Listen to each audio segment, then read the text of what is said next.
কক্সবাজার শহরের মধ্যম দুনিয়া ছড়ায় আপন ভাসুরের বিরুদ্ধে শ্লীলতাহানির অভিযোগ তুলেছে এক নারী। রোববার দুপুর 1টার দিকে এই ঘটনা ঘটে। ভুক্তভোগী নারী জানান, তিনি গোসল করতে ঢুকলে তার ভাসুর এসে হঠাৎ জড়িয়ে ধরে এবং কাপড় টেনে ছিঁড়ে ফেলে। এ সময় তিনি চিৎকার করলে অভিযুক্তের পরিবার এসে উল্টো ভুক্তভোগী নারীকে মিথ্যা অপবাদ দিয়ে মারধর করে। যুদ্ধভর্তি করতেছে, আমি যখন চিল্লাইছি তখন ওরা চিল্লাইছি মতো ওরা মানে মেয়েরা বের হয়েছে। মেয়েরা বের হয় মানে স্বামী আমার বাচ্চা বলতেছে দেখি মানে আমাকে মানে দোষারোপ করতেছে আমি পেঁচড়া পথে ঢুকছি। তো উনি বলতেছে দেখি পেঁচড়া পথে ঢুকছি মানে আমি কিছু করিনি। তো আমি বলতেছি আমি বের হওয়ার সময় আমাকে চারপাশ আমাকে যুদ্ধ বসে গেছে, আমার কাপড়ও কেটে ফেলছে, কাপড় এখানে আছে আমি। তারপর এখন বলতেছি আর উনি ওরা উঠছে বলতেছে যে আমার স্বামীরও তুমি দোষ দিচ্ছ। তখন আমাকে ওরা সবাই ধরে মানে মাছ আমি বেরোস হয়ে গিয়েছিলাম। স্বজনরা জানান, তারা খবর পেয়ে ভুক্তভোগী নারীকে উদ্ধার করে কক্সবাজার সদর হাসপাতালে নিয়ে আসে। মারি ফেলাই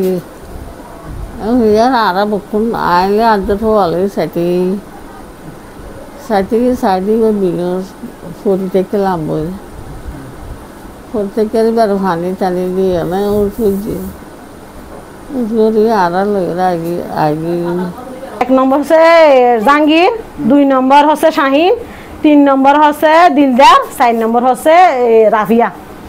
এরা 4 জনে ওকে মারছে বলছে। আমরা তখন নিয়ে আসবার সময় ওই দিলদারে আমাকে বাঁধা দিছে, আমাকে মারতে আসছিল। তখন আমি বলছি মারো, মারতে পারে না। দেখো যখন নিয়ে আসতেছি তখন জাহাঙ্গীর এসে যে এরকম বিশ্রী আমাদেরকে কথা বলছে। এদিকে এই ঘটনায় অভিযুক্ত ভাসুরের সাথে মুঠোফোনে যোগাযোগ করা হলে তিনি ঘটনার সময় উপস্থিত ছিলেন না বলে জানায়।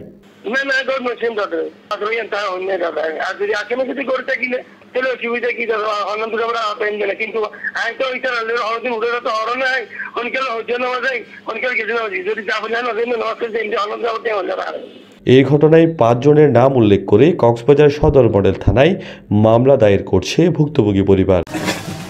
News desk, TTN।